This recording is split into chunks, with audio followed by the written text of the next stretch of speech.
23 h, bonsoir, et c'est parti pour une nouvelle session faux Field of Eternia. Cette fois-ci, on va explorer, on va éplucher les règles que j'aime bien, combat dans les contrées sauvages.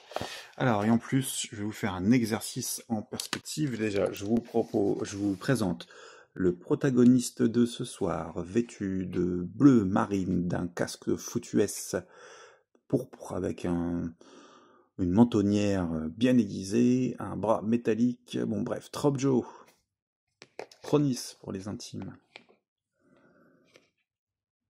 Alors le but du jeu en fait, là lui, il va faire plusieurs combats dans les contrées sauvages, on va le mettre tout au bout, à une extrémité d'Eternia, et il va devoir se taper tout ça pour aller ici, au temple de Serpos. Et voilà, c'est sa base de faction. Tropjo, alors, pour le présenter, déjà, moi je vais lui fournir 5 Eternium. Je suis plutôt sympa. Donc c'est 3 au début d'une partie, 4, je sais plus, 3 au début d'une partie, plus 1 dans les... On va dire que là, ça a déjà... Ça a commencé, quoi. Alors Tropjo, il a 6 en points de vie, 1 en psyché, 7 en corps, 3 en init et 1 en déplacement. Pour les combats, ça on verra pas du coup, parce que, je vais vous le dire quand même, les activités de surcharge, là, comme on peut voir, c'est uniquement dans les combats épiques qu'on utilise ça. Donc il a une arme de distance qui est le bras armé, qui lui fait gagner 2 points d'init. On va faire comme ça. On va faire comme ça. Voilà, et il a un bras crochet pour les armes de mêlée, bras crochet. Les cartes activité de surcharge de Tropjo sur la grille comptent comme plus 3 au lieu de plus 1, ce qui est vraiment énorme, donc un personnage assez puissant. Et en plus, il est dévoreur de métal. Au début du combat, vous pouvez dépenser 2 Eternium pour gagner plus 1 en corps ou plus 1 en attaque jusqu'à la fin du combat. Là, on ne nous dit pas si c'est un combat dans les contrées sauvages ou un combat épique. Il y a beaucoup de choses qui sont à déduire dans ce jeu. Alors, sachant que la caractéristique corps n'est pas utilisée dans les combats épiques, et ben en fait, et la caractéristique d'ailleurs H n'est pas utilisée dans les combats contre sauvages, et bien, du coup, en fait, ce que je veux dire, c'est dans les combats. Voilà. Donc, il peut dépenser 2 Eternium lorsqu'il est engagé dans un combat. Voilà. Alors, c'est pas tout, hein, il a quand même un petit bout de chemin, et puis c'est de l'exercice, hein, c'est pour vraiment bien vous aider à comprendre les règles. Il a un véhicule, hein, le véhicule badass, tout assorti à ses couleurs. Moi j'aime bien Tropjo, je le mets toujours dans le Landshark. Une fois pendant un combat, retournez la carte combat d'un ennemi dans sa zone, ou annuler le résultat de dés épiques. Alors, une fois pendant un combat, retournez la carte. En fait, ça c'est pour des combats épiques. Donc là, ça va pas nous concerner. Par contre, déplacement plus 2, ce qui va lui faire plus 3. Il devrait parcourir le plateau assez rapidement. Anneau de sorcier, artefact, anneau. Gagner plus 1 en caractéristique corps. Ok, tant qu'il a l'anneau du coup. Ça c'est pas un, comme on appelle, c'est pas un consommable. Ici on a un consommable, potion de soin. Ce héros gagne plus 2. Du coup on va avoir un personnage qui va démarrer avec 8 de caractéristiques, c'est plutôt pas mal. Et puis, il est déjà quand même bien costaud. Il ne devrait pas avoir de problème, hein. C'est pas ce qu'il y a de plus dur à faire, les combats dans les contrées sauvages. Ils sont plutôt sympas, c'est dynamique, ça va vite. Moi j'aime bien. Et on va utiliser du coup les dés de contrées sauvages à foison. Je vais vous expliquer.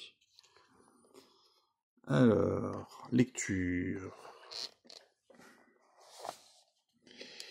Combat dans les contrées sauvages se produit lorsque des créatures ou alliés sans allégeance à votre faction sont rencontrés dans le paquet de rencontres. Il est résolu en une seule manche en utilisant les dés contrées sauvages comme suit. Du coup, contrées sauvages, ici, on tire une carte rencontre, comme celle-ci. Bien entendu, moi j'ai tout préparé. Hein, donc, Alors, lancez les dés de contrée sauvage. Tout d'abord, vérifiez et appliquez la capacité de combat de la créature. Donc l'anneau vient de foire, en fait, il a l'anneau qui peut lui rapporter +1, et puis il est dévoreur de métal. Ensuite, à de la créature aussi, donc on verra aussi en fonction de la créature qui va avoir. Ensuite, lancez un nombre de dés contrée sauvage égal à l'attribut corps de votre héros. Pour nous, ça va être 8. Cool. Les résultats possibles sont blanc, réussite, double réussite et icône relancée. L'icône relancée vous permet de relancer ce dé plus un autre dé si vous le souhaitez. Si vous obtenez plus d'un icône relancé, toutes les relances doivent se faire en même temps. Continuez à relancer les dés jusqu'à ce qu'il n'y ait plus de dés à relancer ou que vous décidiez d'arrêter. Très bien. Parce que là, c'est pas très compliqué. Phase 2. Affectez les dés contrée sauvage aux attributs de l'ennemi. Affectez chaque dé à un des attributs suivants. Chaque réussite réduisant chaque attribut de 1. Défense de l'ennemi, elle doit être réduite à 0 avant d'affecter des dés points de vie, en fait, points de santé de l'ennemi. Points de santé de l'ennemi, les réduire à 0 à la défaite de l'ennemi. Attaque ennemie, chaque réussite de 1, les dégâts infligés à votre héros. Double réussite ne peuvent pas être divisés. Vous attribuez des dés et non des réussites à chaque attribut. Ça, c'est un point important d'ailleurs, il est marqué d'un point d'exclamation. Résoudre les attaques. Résolvez les 2 attaques en même temps. Pour chaque icône de réussite affectée au point de santé de l'ennemi, affligez autant de dégâts en plaçant un nombre de jetons dégâts égal aux dégâts causés. C'est juste horrible cette phrase. Bref, là on voit très bien ce que c'est, hein, c'est comme pour les autres combats. Vous perdez un nombre de points de santé égal à l'attribut de l'attaque de l'ennemi. Réduisez ces dégâts de 1 pour chaque réussite attribuée à l'attaque de l'ennemi. Voilà, ça c'est bien, c'est intéressant, on va voir des exemples. Là on a, ici 4. Déterminer le résultat du combat.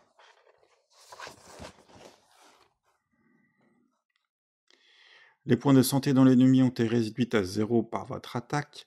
Vous avez vaincu l'ennemi et gagné la récompense de la carte, même si vous avez été réduit à 0 points de santé et vaincu. D'accord.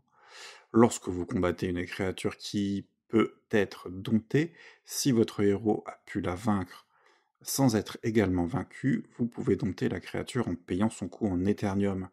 Placez sa carte à côté de votre carte de héros et bénéficiez de son avantage, voire dompter les créatures, page 29. On est page 26 pour information. Vous avez réduit les HP de l'ennemi à 0.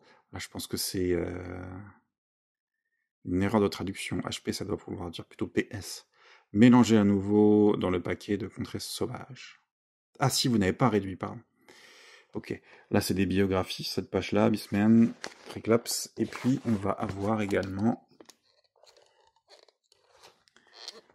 un exemple de combat dans les contrées sauvages. Exemple avec She-Ra, qui a également une petite biographie. Alors, She-Ra engage un combat dans les contrées sauvages avec un D-Lynx. Avant de lancer les dés, le D-Lynx possède une capacité passive qui doit être déclenchée. Le jet de dés de cette capacité est blanc, donc le D-Lynx n'obtient pas +1. Alors, est-ce qu'il y a la carte du D-Lynx? Non, ça c'est mal joué, d'autant plus qu'on est à la place de la mettre.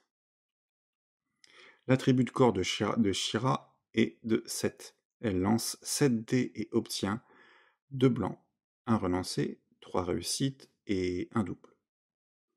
Un double réussite. Donc, voilà l'exemple, hein, ici. Pour sa relance, elle choisit de relancer un des 2 dés blancs. En relançant, elle obtient 2 réussites.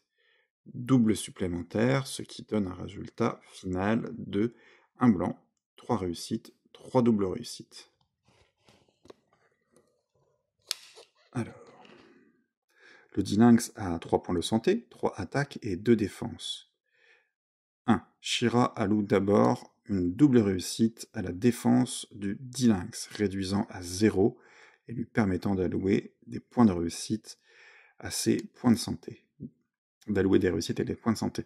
Je le répète, on l'a vu à l'instant même, on ne peut pas faire des dommages aux points de santé d'une créature si on n'a pas d'abord réduit sa défense à 0. Elle alloue ensuite une réussite et une double réussite à l'attaque du D-Lynx, et une double réussite et 2 réussites aux points de santé du D-Lynx. Voilà. Les points de santé et l'attaque du D-Lynx sont également réduits à 0, ce qui signifie que She-Ra a réussi à vaincre le D-Lynx et ne subit aucun dégât à son attaque. Page 27, est-ce qu'il y a autre chose? Page 28, non, combat de soldats.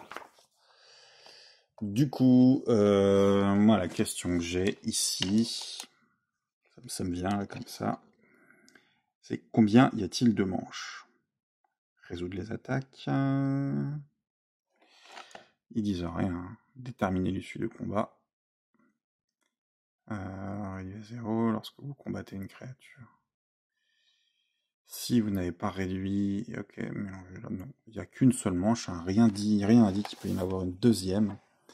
On va laisser ça de côté. Et puis engager. Ça fait déjà plus de 10 minutes qu'on a commencé la vidéo. Il faudra peut-être se déplacer un peu. Du coup, on a dit que Tropjo a 3 déplacements grâce au Land Shark. Et il va aller de l'autre côté, au temple de Serpos. Alors, je vais mettre ça ici. Et puis on va les mélanger. Comme ça. Même si je sais que globalement c'est que des combats, bien évidemment. Allez, 3. 1, 2 et... Allez, 3. On va prendre notre temps. 3 ici. Allez. Du coup, première carte rencontre. Je découvre avec vous. Alors, comment lire ça? On va l'appeler Slugman. Hein. Selbetor Slugman. C'est une créature qui va nous rappeler Lich en fait, hein, comme personnage. Capacité de combat. Au début de ce combat dans les contrées sauvages, lancez 2 dés. Pour chaque réussite, pour chaque résultat, pardon, réussite, le héros actif gagne -1. Échec, le héros actif gagne -2. Alors, on va interpréter ça. Je vais vous le relire. D'abord 2 attaques, 2 en défense et 3 points de vie. D'accord? Au début de chaque combat dans les contrées sauvages, lancez 2 dés. Pour chaque résultat, réussite, le héros actif gagne -1. Échec, le héros actif gagne -2. Je piche pas. Oui, je comprends, mais en fait, je vois pas l'intérêt, quoi. Bon, c'est tout. 2 dés. Allez, on va les faire ici. Il a une double réussite ici. Alors, réussite, le héros actif gagne -1. Donc c'est tout, hein, c'est une réussite. Il y aura -1. Le héros actif gagne -2 s'il y a échec. Mais ça, c'est pas le cas. On n'a pas dit que ça se cumulait. Alors on va l'affronter ici. Hop là. Et on va... Bon, je vais plutôt me mettre autrement. Il est temps que vous puissiez voir comme il faut ce qui doit arriver. Du coup, Tropjo avait 7 encore. Hop là, 7 encore, plus l'anneau, ce qui lui faisait 8. Mais avec la réussite du dé, il vient de perdre un point corps. Donc il retourne à 7. D'accord? Il a aussi, rappelons-le, au début du combat, vous pouvez dépenser 2 Eternium pour gagner +1. Bon.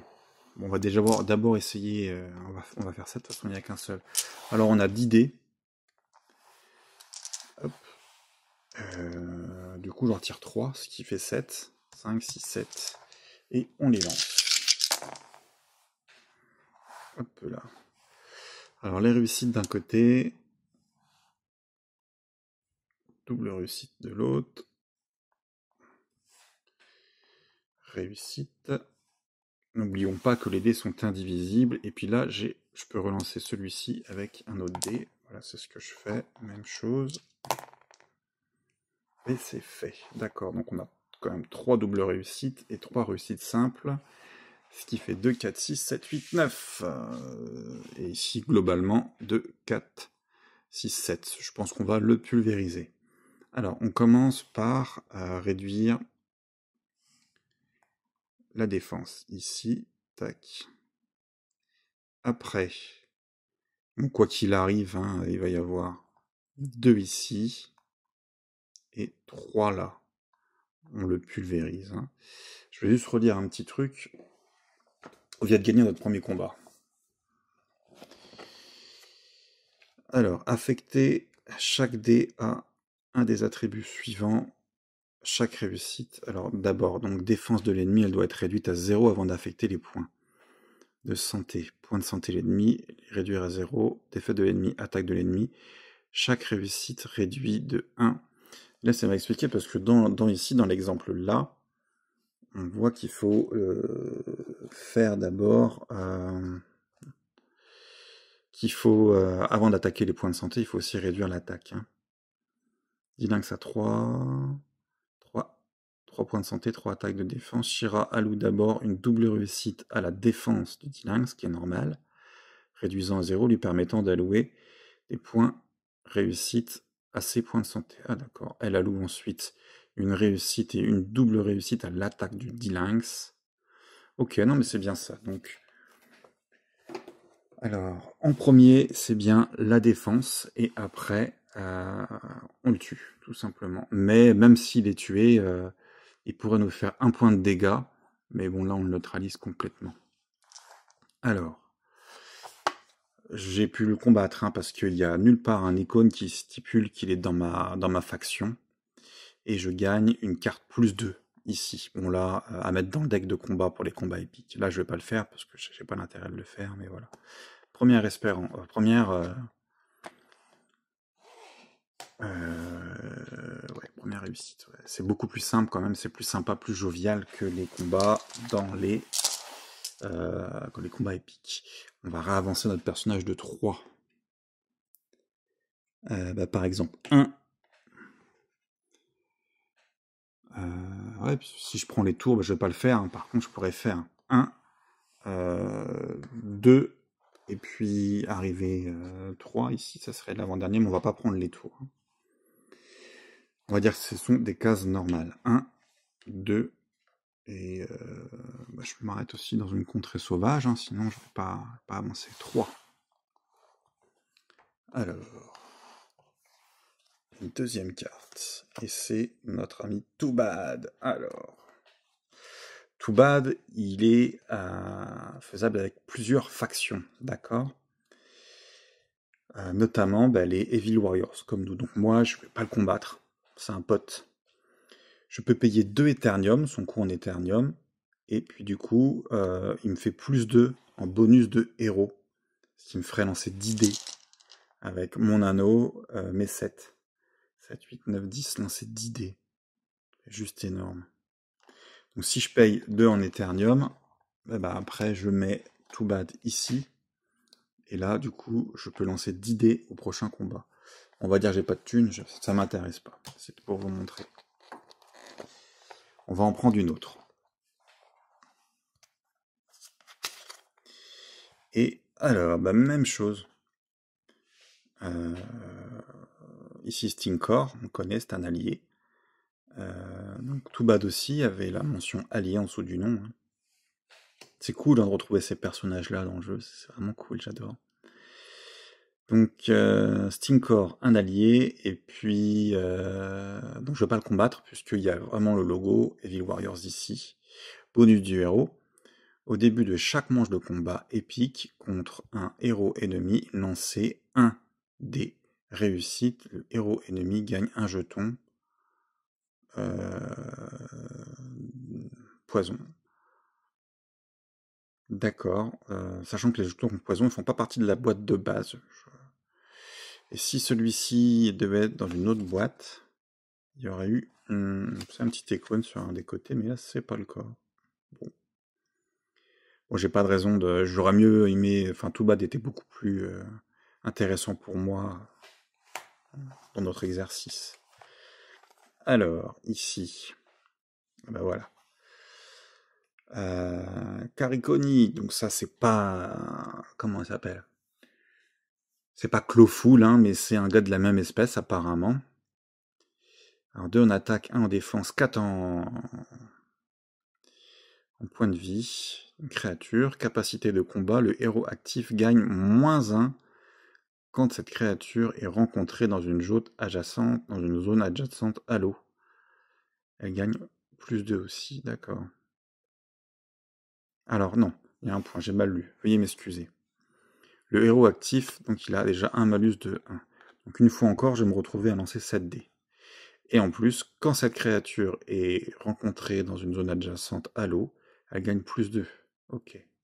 Donc là, c'est pas le cas. On peut voir que Trojo n'est pas du tout une zone adjacente à l'eau. Et on va se fighter ce gars-là. Encore une fois, j'ai... Hop, sur mes 10 dés, j'en retire 3 et il m'en reste 7.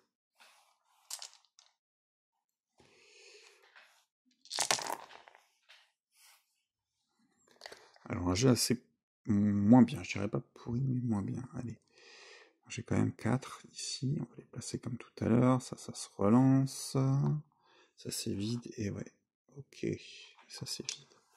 Bon. Et voilà. Donc je vais allouer forcément 1 en défense, et après 4 ici. D'accord. Donc là je vais gagner le combat, c'est sûr, et 1 en attaque, ce qui fait qu'en fait il va me taper de 1. Donc je vais prendre 1 point de dégâts. Et j'ai une récompense de +2 pour améliorer mon deck. Poursuivons notre quête. Alors, 1, 2, 3. Ici, contrée sauvage, comme par hasard, on y est presque. Alors, qu'est-ce qu'on affronte? Oh, dur, dur. Battle Cat, créature. Mais alors, créature, ça peut être aussi un allié pour les... comment on appelle ça? Les gentils, voilà. S'il paye 2 en Eternium, Battle Cat peut devenir le familier, l'allié d'un personnage comme Musclor, par exemple. Et c'est cette carte-là qu'on va juxtaposer à côté de la carte personnage de Musclor ou d'un autre héros du bien, s'il s'en fait un familier. Voilà. Et la fameuse carte que je vous ai montrée tout au début, hop,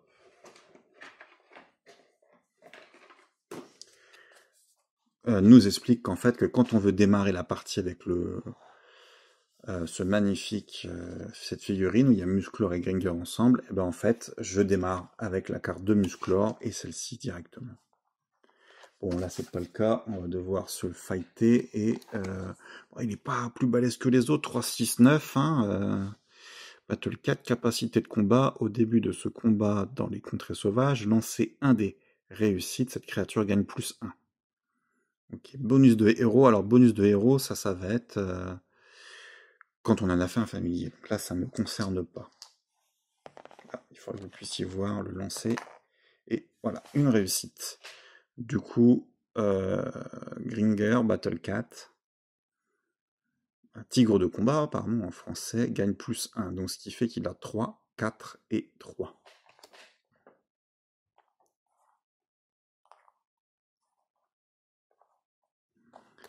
Baston. Et quant à moi, j'ai 7, 8 dés. Alors, là, j'ai mes 10. J'en retire tout simplement 2 et je me retrouve avec mes 8 dés. Donc je vous le répète, 7 ici et 1 là. Il me reste 5 points de vie. Tiens, j'ai pas vu, elle est pas basta en... Il va me rester un combat, mais bon, j'ai une potion. Si je me fais abîmer, on va bien voir. Avec 8 dés, je devrais m'en sortir. Bon, il n'y aura pas de relance en tous les cas. Je vais retirer ça et ça. Alors, 2. Et après, ouais, c'est un peu moins fun. On va voir un petit peu ce que ça dit. Alors, ici, j'ai 2. D'accord. Il a plus 1. Donc, après, 3, 4. On y est maintenant. Les points de vie. 3. Ok, donc j'ai réussi mon combat. Mais, il m'a quand même bien entamé. Il m'a mis 3. Ce qui fait que comme j'avais déjà 1, ça fait 4 au total. Il est temps pour moi d'utiliser mon sort consommable. Hop, potion de soin, consommable, ce héros gagne 2 points de vie. Ok, du coup, je me retrouve avec 2 points de vie. Hop, 4 moins 2 égale 2. Ça va en défausse. Un consommable, on ne peut les utiliser qu'une seule fois. Tropjo continue d'avancer. Il reste une carte, je crois que j'ai bien mélangé, bien calculé mon truc. 1, 2 et 3. Ah bah en fait, je suis arrivé au temple de Serpos. Comme c'est une base de faction, j'ai pas de, c'est pas une contre-sauvage, j'ai pas de carte rencontre à tirer. On va dire qu'il a glissé. Allez. Et puis il va ici, il peut s'arrêter avant s'il le souhaite de toute façon. Et il va affronter Buzzoff, l'allié, très bien. Alors allié pour les héros du bien. Buzzoff, ce héros perd. C'est bizarre, un cœur de moins quand il se bat contre un ennemi équipé d'une arme de mêlée. D'accord. Soignez un cœur de ce héros au début de chaque manche de combat. Très bien. Donc ce héros perd un de moins lorsqu'il se bat. Ok.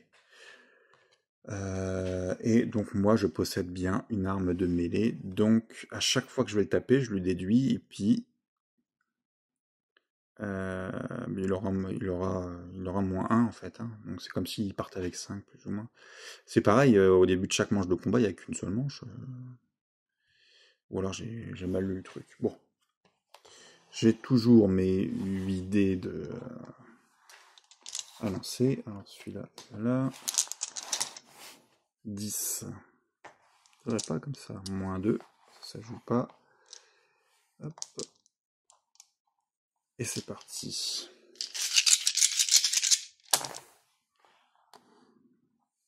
Alors, on va écarter ce qui n'a pas réussi et relancer. C'est pas réussi. Ok. Alors, malgré tout, on y va. Alors là, ça va être un peu plus compliqué. Donc 3 sur le bouclier. Après les points de vie. Et ben voilà, sur les 4, je fais que 2. Moins 1. Voilà. Donc je prends 2 points. Je suis à 4. Pardon. Et si jamais du coup on fait une autre manche. Ah si, on fait plusieurs manches puisqu'on doit. On peut, excusez-moi. Souvenez-vous, ils disent qu'on leur met un point. Moi j'ai mis un point, il lui en reste 3. Je vais relancer tous mes dés. Enfin, 10 dés. Donc oui, il y a plusieurs manches. En fait, c'est jusqu'à la fin, quoi. Il ne peut y en rester qu'un. Allez, Buzzoff. Est-ce que j'ai pas autre chose, moi? Non, je lance 8 dés. Non, tous les autres trucs, attendez. Au début de chaque combat, vous pouvez dépenser 2 Éternium. Ben, on va faire ça. 2 Éternium. Je dépense 2 Éternium. Hop. Et alors 2 Éternium, vous pouvez gagner plus 1 encore.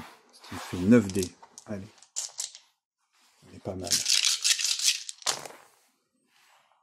Ah, ça frappe pas mal. Hein. Il y a des dés relancés. Allez.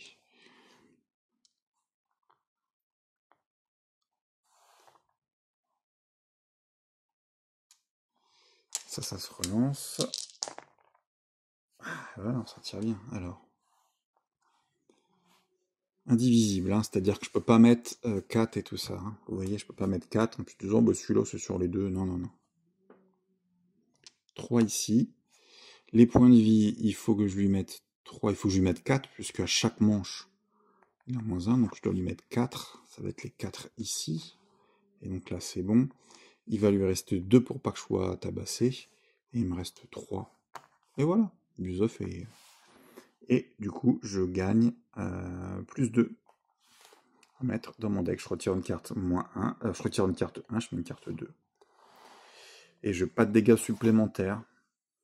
Allez, je peux arriver au temple de Serpos tranquille. Trapjo a réussi son...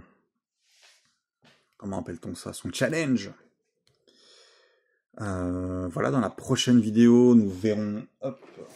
J'espère que ça vous a plu. Moi, j'aime bien les combats dans les contrées sauvages. Ils sont assez cool. Je disais, dans la prochaine vidéo, nous allons voir... Combat de soldats, c'est pareil, ça devrait aller assez vite. Je vous remercie, dites-moi dans les commentaires si vous avez apprécié un petit peu. Et puis, bah voilà, on se retrouve à très vite.